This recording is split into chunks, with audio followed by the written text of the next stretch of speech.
Hi friends, hello everyone. మన ఛానల్లో ప్రతి ఒక్క కాంపిటేటివ్ ఎగ్జామ్స్కి సంబంధించి ఇంపార్టెంట్ బిట్స్ అనేవి ఎక్స్ప్లెయిన్ చేయడం జరుగుతుంది. అదేవిధంగా ఏపీ జాగ్రఫీ సబ్జెక్ట్ నుంచి ఇంపార్టెంట్ బిట్స్ అనేవి ఎక్స్ప్లెయిన్ చేసుకుంటున్నాం. అదేవిధంగా గ్రూప్ 1, గ్రూప్ 2లో భాగంగా ఏపీ జాగ్రఫీ సబ్జెక్ట్ నుంచి ఇంపార్టెంట్ బిట్స్ అనేవి చూస్తున్నాం. రాష్ట్రంలో ఎక్కువగా విస్తరించి ఉన్న నేలలు ఏవి? ఆన్సర్ ఏ, ఎర్ర నేలలు. నెక్స్ట్, చిత్తూరు, ప్రకాశం, అనంతపురం, నెల్లూరు, విశాఖపట్నం, విజయనగరం జిల్లాల్లో ఎక్కువగా విస్తరించి ఉన్న నేలలు ఏవి? ఆన్సర్ ఏ, ఎర్ర నేలలు. నెక్స్ట్, వేరుశనగ, ఉలవలు లాంటి మెట్ట పైర్లకు ప్రసిద్ధి చెందిన నేలలు ఏవి? ఆన్సర్ ఏ, ఎర్ర నేలలు. నెక్స్ట్, నల్లరేగడి నేలలో ఏ మూలకం కలిగి ఉండడం వల్ల ఈ నేలలు నల్లగా ఉంటాయి? ఆన్సర్ బి, ఇనుప ఆక్సైడ్స్. నెక్స్ట్, నల్లరేగడి నేలలో అధికంగా పండే పంట ఏది? ఆన్సర్ సి, పత్తి. నెక్స్ట్, తమను తామే దున్నుకునే నేలలని వేటిని అంటారు? ఆన్సర్ బి, నల్లరేగడి నేలలు. నెక్స్ట్, ఏ నేలలో పండించే పంటకు నత్రజని ఎరువులను ఎక్కువ మోతాదులో ఉండాల్సి ఉంటుంది? ఆన్సర్ సి, ఒండ్రుమట్టి నేలలు. నెక్స్ట్, జరుగు నేలలు అనగానేమి? ఆన్సర్ డి, లాటరైట్ నేలలు. నెక్స్ట్, భవనాల పెంకులు, ఇటుకల తయారీకి ఏ మట్టిని ఉపయోగిస్తారు? ఆన్సర్ డి, లాటరైట్ నేలలు.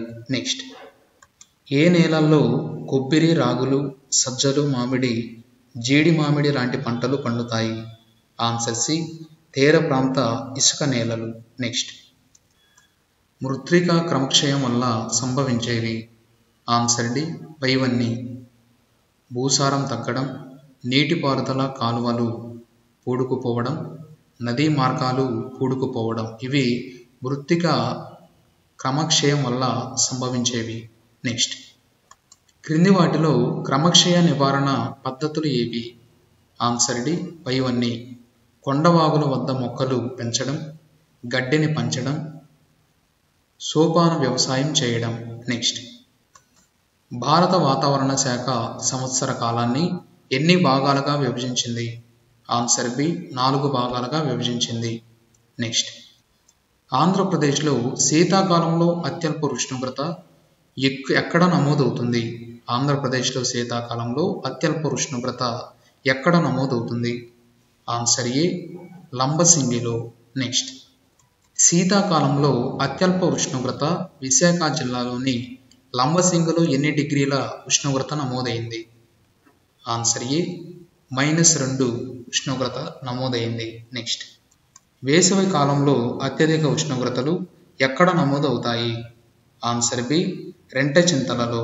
నెక్స్ట్, వేసవి కాలంలో గుంటూరు జిల్లాలోని రెంటచింతలలో ఎన్ని డిగ్రీల పైన ఉష్ణోగ్రతలు నమోదవుతాయి? ఆన్సర్ సి, 45 డిగ్రీల ఉష్ణోగ్రత అనేది నమోదవుతుంది. నెక్స్ట్, మైసూర్ పీఠభూమికి ఆనుకొని ఉన్న ఆంధ్ర జిల్లాలు ఏవి? ఆన్సర్ డి, ఏ మరియు బి, చిత్తూరు, అనంతపురం. నెక్స్ట్, వేసవిలో ఆంధ్ర ప్రాంతంలో ఋతుపవనాల పడే జల్లులను ఏమంటారు? ఆన్సర్ డి, పైవన్నీ. మామిడి జల్లులు అంటారు, తొలకరి జల్లులు అంటారు, ఏరువాక జల్లులు అంటారు. ఇవి వేసవిలో ఆంధ్ర ప్రాంతంలో ఋతుపవనాలు రాకముందు పడే జల్లులను ఈ విధంగా పిలవటం జరుగుతుంది. నెక్స్ట్, ఆంధ్రప్రదేశ్ సగటు వర్షపాతం ఎంత? ఆంధ్రప్రదేశ్ సగటు వర్షపాతం ఎంత మిల్లీమీటర్లలో ఉంటుంది? ఆన్సర్ ఏ, 960 మిల్లీమీటర్లలో వర్షపాతం అనేది నమోదవుతుంది. నెక్స్ట్, నైరుతి ఋతుపవనాల వల్ల ఆంధ్రప్రదేశ్ ఉత్తర ప్రాంతంలో ఎన్ని సెంటీమీటర్ల వర్షపాతం ఉంటుంది? ఆన్సర్ సి, 80 సెంటీమీటర్ల వర్షపాతం అనేది ఉంటుంది. నెక్స్ట్, నైరుతి ఋతుపవనాల వల్ల ఆంధ్రప్రదేశ్ దక్షిణ ప్రాంతంలో ఎన్ని సెంటీమీటర్ల వర్షపాతం ఉంటుంది? ఆన్సర్ బి, 40 సెంటీమీటర్ల వర్షపాతం అనేది నమోదవుతుంది. నెక్స్ట్, నైరుతి ఋతుపవనాల వల్ల కోస్తా తీరం సగటు వర్షపాతం ఎంత నమోదవుతుంది? ఆన్సర్ ఏ, 65.1 సెంటీమీటర్లు. నెక్స్ట్, నైరుతి ఋతుపవనాల వల్ల రాయలసీమలో సగటు వర్షపాతం ఎంత నమోదవుతుంది? ఆన్సర్ బి, 46.3 సెంటీమీటర్లు. నెక్స్ట్, ఈశాన్య ఋతుపవనాల వల్ల ఎంత వర్షపాతం నమోదవుతుంది? ఆన్సర్ సి, 224 మిల్లీమీటర్లు. నెక్స్ట్, ఏ కాలంలో బంగాళాఖాతంలో వాయుగుండాలు ఏర్పడతాయి? ఆన్సర్ డి, ఈశాన్య ఋతుపవన కాలం. నెక్స్ట్, నైరుతి ఋతుపవనాల వల్ల అధిక వర్షపాతం పడే జిల్లా ఏది? ఆన్సర్ బి, పశ్చిమ గోదావరి. నెక్స్ట్, ఈశాన్య ఋతుపవనాల వల్ల అధిక వర్షపాతం పడే జిల్లా ఏది? ఆన్సర్ ఏ, తూర్పు గోదావరి. నెక్స్ట్, నైరుతి ఋతుపవనాల వల్ల అల్ప వర్షపాతం పడే జిల్లా ఏది? ఆన్సర్ సి, నెల్లూరు జిల్లా. నెక్స్ట్, ఈశాన్య ఋతుపవనాల వల్ల అల్ప వర్షపాతం పడే జిల్లా ఏది? ఆన్సర్ డి, కర్నూలు జిల్లా. నెక్స్ట్, సగటు అధిక వార్షిక వర్షపాతం పడే జిల్లా ఏది? ఆన్సర్ బి, పశ్చిమ గోదావరి.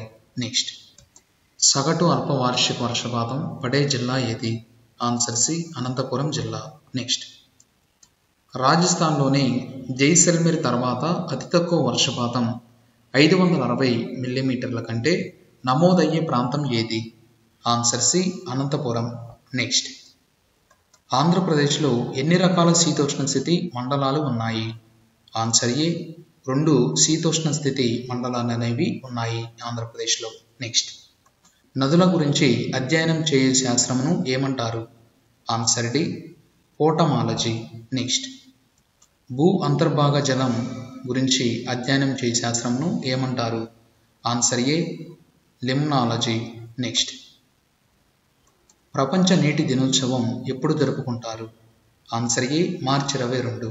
నెక్స్ట్, ఆంధ్రప్రదేశ్లో కనిపించే నదులు ఏవి? ఆన్సర్ డి, పైవన్నీ. హిమాలయ నదులు, అంతర్భూభాగ నదులు, ద్వీపకల్ప నదులు. నెక్స్ట్, భారతదేశంలో అతి పురాతనమైన భూభాగం ఏది? ఆన్సర్ ఏ, ద్వీపకల్ప పీఠభూమి. నెక్స్ట్, భారతదేశంలో అతి పురాతనమైన నది ఏది? ఆన్సర్ బి, గోదావరి నది. నెక్స్ట్, గోదావరి నది యొక్క జన్మస్థానం ఏది? ఆన్సర్ ఏ, పశ్చిమ కనుమలు. నెక్స్ట్, భారతదేశంలో గోదావరి ప్రవహించని రాష్ట్రాలు ఏవి? Answer D, Madhya Pradesh. నెక్స్ట్, దక్షిణ భారతదేశంలో ప్రవహించే నదులలో అతి పెద్ద నది ఏది? ఆన్సర్ ఏ, గోదావరి నది. నెక్స్ట్, భారతదేశంలో ప్రవహించే నదులలో 2వ పెద్ద నది ఏది? ఆన్సర్ ఏ, గోదావరి నది. నెక్స్ట్, గోదావరి నది ఆంధ్రప్రదేశ్లోనికి ఏ జిల్లా నుంచి ప్రవేశిస్తుంది? ఏ జిల్లాలో ప్రవేశిస్తుంది? ఆన్సర్ బి, ఉభయ గోదావరి. నెక్స్ట్, గోదావరి నది మైదానంలోకి ప్రవేశించే ప్రాంతం ఏది? Answer B, Polavaram. Next, Godavari నది రాజమండ్రి దాటిన తరువాత నుండి బంగాళాఖాతంలో కలిసే లోపల ఎన్ని పాయలుగా విడిపోతుంది? ఆన్సర్ ఏ, 7 పాయలుగా విడిపోతుంది. నెక్స్ట్, గోదావరి నది ఆంధ్రప్రదేశ్లో సుమారు ఎన్ని కిలోమీటర్లు ప్రవహిస్తుంది? ఆన్సర్ బి, 250 కిలోమీటర్లు ప్రవహిస్తుంది. నెక్స్ట్, వశిష్ట నది ఏ ప్రాంతం వద్ద బంగాళాఖాతంలో కలుస్తుంది? ఆన్సర్ ఏ, అంతర్వేది. నెక్స్ట్, వైనతేయ నది ఏ ప్రాంతం వద్ద బంగాళాఖాతంలో కలుస్తుంది? ఆన్సర్ బి, కోమరగిరి పట్నం. ఇంకా ఇటువంటి మరిన్ని కాంపిటేటివ్ ఎగ్జామ్స్ సంబంధించి మన ఛానల్ని సబ్స్క్రైబ్ చేసుకుని వారంటే వెంటనే సబ్స్క్రైబ్ చేసుకోండి. వీడియో చూస్తున్న ప్రతి ఒక్కరూ కూడా తప్పకుండా వీడియో లైక్ చేయండి. Thank you friends.